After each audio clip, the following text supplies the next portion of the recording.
Hey, what's going on? So this video is about boost control solenoids, particularly this Mac 4-port boost control solenoid. And I figure in the beginning of the video I'll go over why someone might want to run a 4-port as opposed to like a single port or 3-port.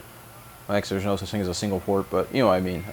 Dual port or 3-port boost controller or a bleed type or whatever, and why you'd want to run a 4-port. And then near the end of the video, I'll probably go over the install for my application. Alright, so what we're looking at here is we've got the boost control solenoid. This is the, that's a really long model number.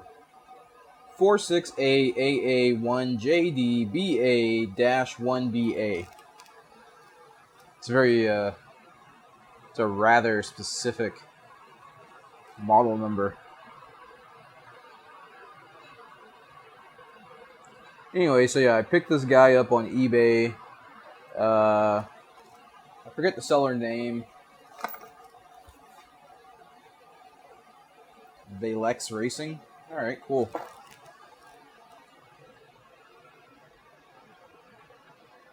So I picked this guy up for right about $50 or so.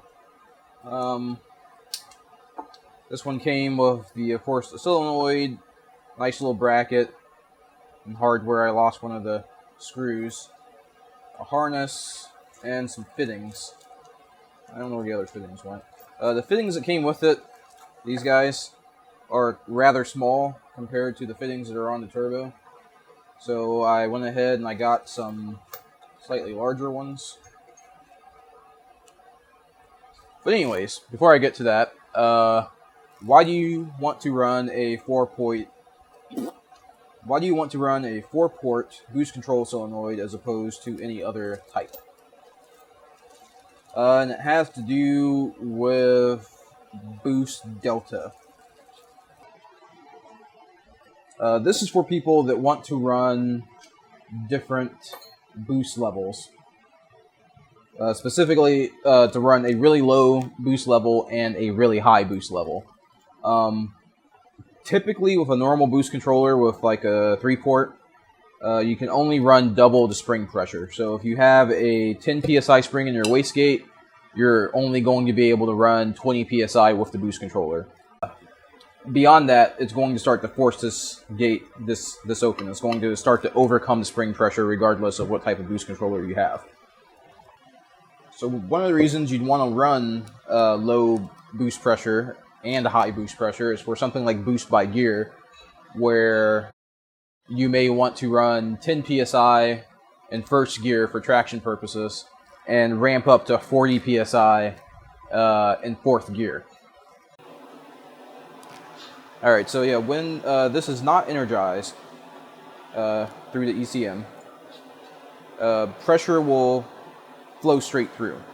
So when you set this up, you're going to have your input come from your turbo or from your manifold, and then from port B you're going to go to the bottom diaphragm, so that in the event of any type of failure, if this guy was to die or the ECM were to stop controlling it, it's going to default to whatever your set spring pressure is.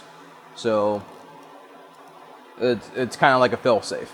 It's going to work just like it would if the solenoid wasn't in line. So then the second port, port A, goes to the top of the diaphragm. So the way this is going to work is the ECM is going to energize this thing, and it's going to send pressure, it's going to bleed pressure from the bottom, and send pressure to the top. And so what that's going to do is keep the wastegate, it's going to pressurize the top of the diaphragm and keep the wastegate closed until you reach whatever you have your boost pressure set to. Once you reach your set boost pressure, the ECM is going to de-energize the solenoid and bleed pressure from the top and apply pressure to the bottom, and it's going to force the wastegate open. Now the advantage of that, aside from being able to run more pressure, is it's going to greatly improve the way the boost ramps up. Because in a normal setup, the spring mechanically will begin to open at 10 psi. Realistically, if it's right, it's going to be fully open at 10 psi, and it's going to start to crack open slightly before that. So in some cases, it may make your turbo spool a little bit slower. With this setup, this wastegate will be held shut until you reach your desired boost pressure. So in doing that, performance boost should come on sooner. Like I said, basic setup, in from the turbo, from port B to the bottom port of your wastegate, then port A goes to the top port. And the default failsafe for this is straight through to port A. So if this guy dies, it's going to work just like as if the boost controller wasn't present.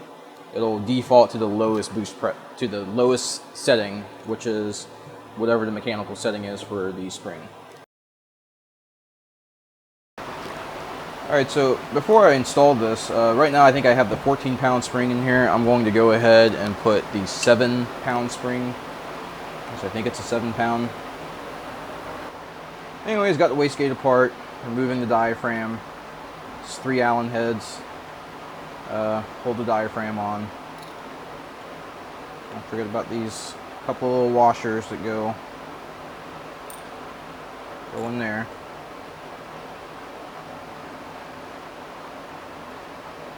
Just go ahead and pop that out, like so. It's already kind of lubricated. I'm not really going to slather this guy. I'm just going to give it a nice little coating. This stuff is supposed to be rated to 1600 degrees Fahrenheit. That's back together. Alright, so if you watch my other video, you know that this is a knockoff wastegate. You know, it's one of the eBay specials. I don't know what spring is what. You know, it said it came with a 14-pound, a 7-pound, and a 1.5-pound spring. So, I think I determined before this is the 14-pound. I'm thinking this might be the 1-pound because it's pretty short. But it's also pretty stiff. So anyways, I'm just gonna put this guy in. And pressure test it, figure out which one's which.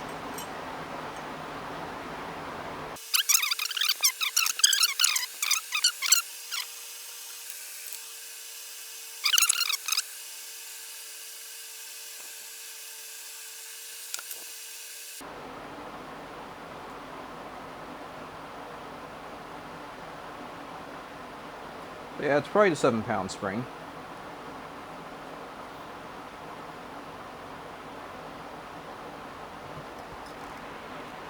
And then just for the sake of testing for leaks, I want to make sure the top of the diaphragm isn't leaking.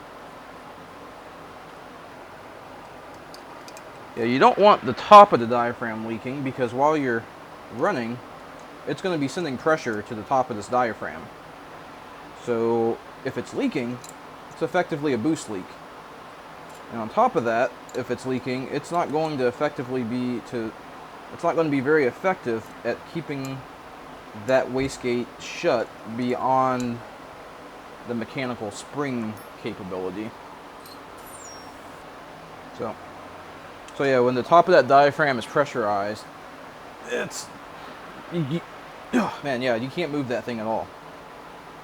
Versus with no pressure on it, opens fairly easily.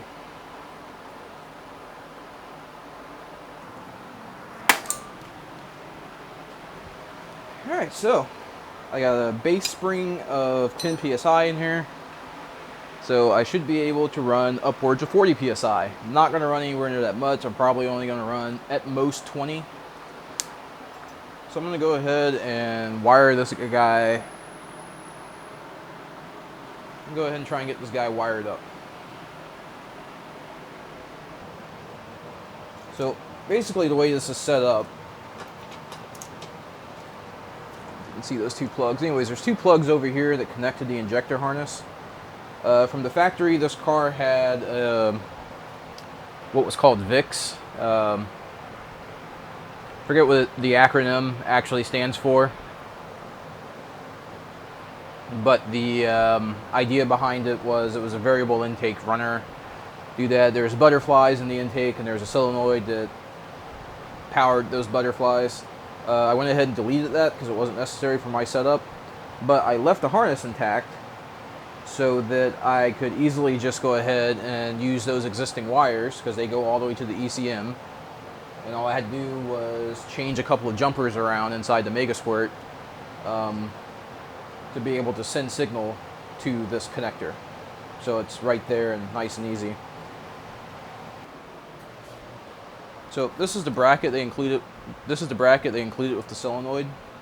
You know, it's basically just pre-drilled and has a couple of holes tapped to mount the solenoid to. And since this car has basically everything deleted that isn't necessary to run the vehicle, I've got all these wonderful pre-tapped holes and everything that I can use. So I just went ahead and found a pan head bolt that was the right thread, and I can just go ahead and mount that somewhere right about there. Maybe down there.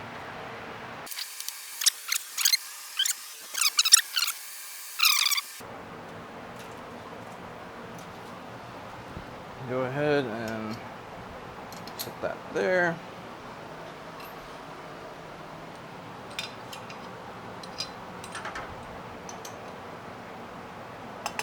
Put that on there.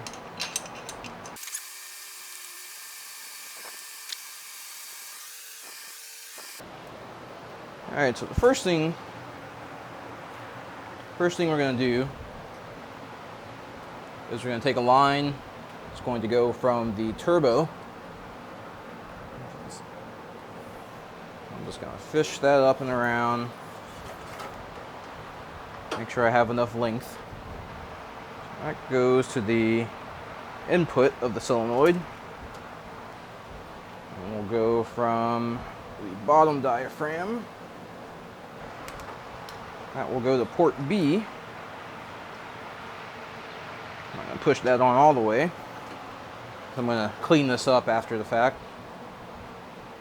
And then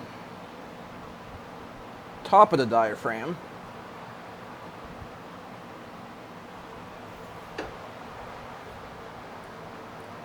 And that goes to port A. Okay, so I'll get this all zip tied up.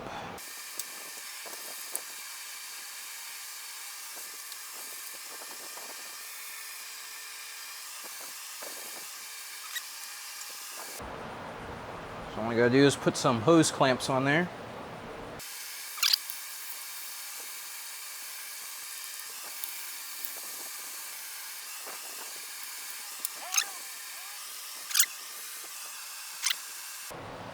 Alright, I'm just gonna go ahead and cover this little pigtail in some braid. I wish I had some larger braid.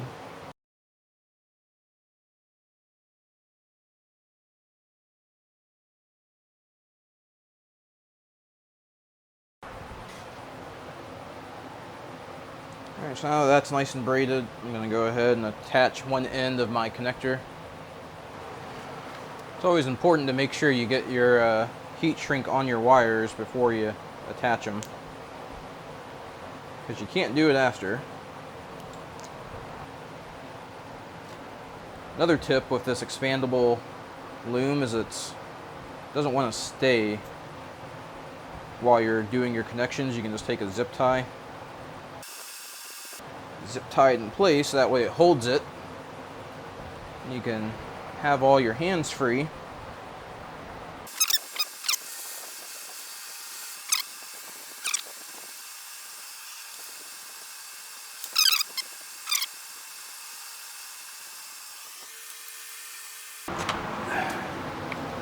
This I'm just going to use my big nasty soldering gun, so it heats up real fast and it's nice for quick jobs like this.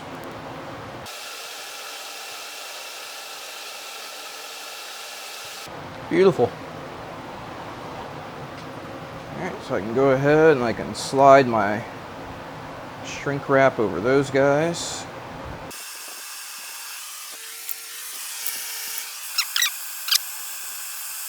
I can take my big piece of heat shrink,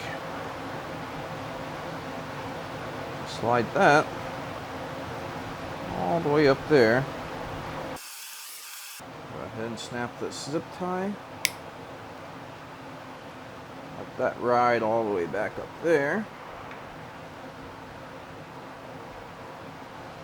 if I'm lucky, and if I did it right, I should be able to tuck all of this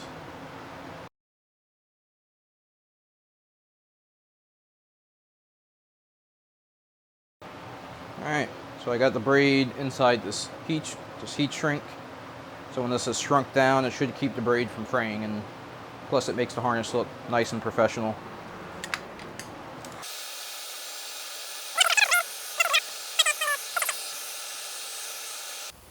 Won't ever be needing that again. Battery's disconnected, by the way. Always a good idea to make sure your battery's disconnected before you cut across two cables like that. And I just need to strip off this electrical tape. I'd love to know what type of electrical tape these OEMs use, because it seems to last like a really long time inside of these engine bays. Any stuff I use starts to fall off after a while. Starts to look really nasty.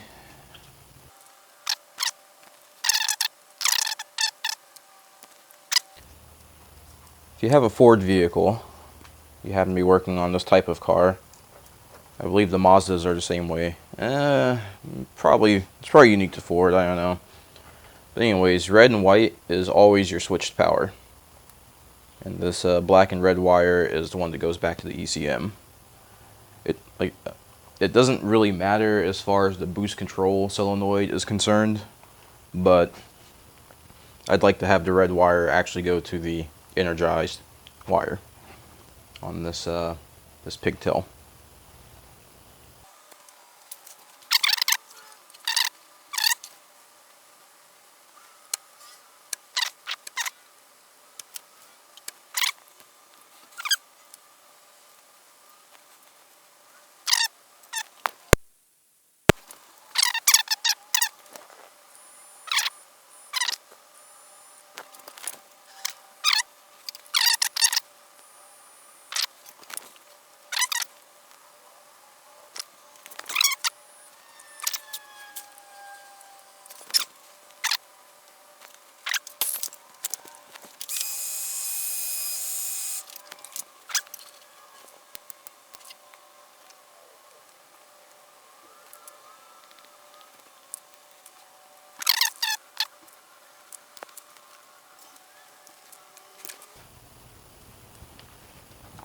Now I can hook this up.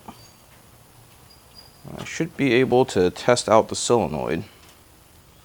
Alright, so what I have to do is I have to go into Tuner Studio, go to Boost and Advance, go to Boost Control Settings.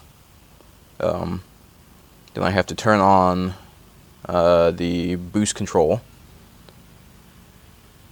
And I have to tell it which input I'm using on the Megasquirt, or which, I guess you can call it input, output. I guess it's an output in this case. And that is PT6, output polarity normal. Set this so that higher duty yields tighter yield. Algorithm, open loop, overboost protection, none. So that should be correct.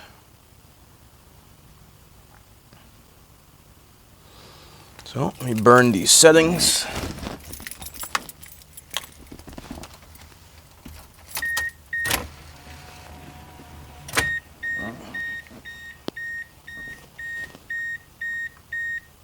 I will send current settings.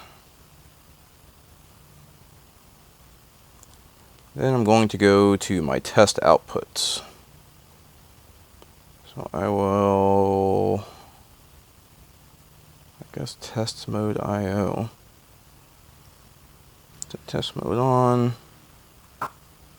Oh, sounds like it works. You can hear it click. I'm gonna go ahead and test the solenoid. So if it's not energized, yeah, this is the lead that would normally go to the compressor housing to go to the input of the solenoid. So I'm just gonna, so wastegate's open. So now I should be able to go energize the solenoid and it should close the wastegate. Alright, so it's pressurized. I should go be able to turn the solenoid off and it should snap shut, or snap open. Alright, so just gotta zip tie a few things in place, get that all done and get that cleaned up. Other than that, that's pretty much it. Well, it's not it. I actually have to adjust the... There's some tuning stuff I have to do to make sure that the wastegate is actually regulating boost, but I haven't even driven the car yet since I got it running. So for the most part, it's wired, it's plumbed. It just needs to be set up in the software. Thanks for watching my video. If you liked my video, please be sure to like. If you like the channel, please be sure to subscribe.